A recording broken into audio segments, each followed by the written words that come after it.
আমরা আজকে কত অধ্যায় থেকে পড়াটা শিখব? অষ্টাদশ অধ্যায়ের নাম কি? এখান থেকে আমরা কত নাম্বার শ্লোকটা শিখব?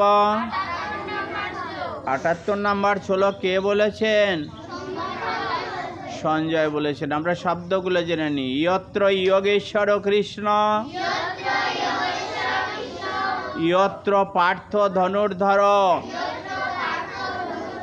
তত্র শ্রী বিজয় ভূতি ধ্রুবা নীতি মতিহ মম।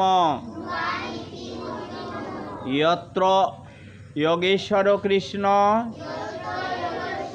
ইয়ত্র পার্থ ধনুর্ধর, তত্র শ্রী বিজয় ভূতি ধ্রুবা নীতি মতিহ মম। এবার আমরা অনুষ্ঠান ছন্দে পাঠ করব। ইয়ত্র যোগেশ্বর কৃষ্ণ,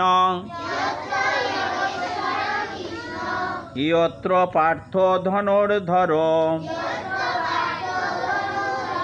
তত্র শ্রী বিজয় ভূতি ধ্রুবা নীতি মতিহ মম।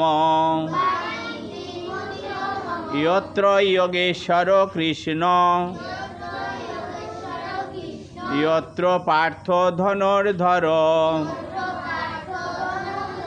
তত্র শ্রী বিজয় ভূতি ধ্রুবা নীতি মতিহ মম।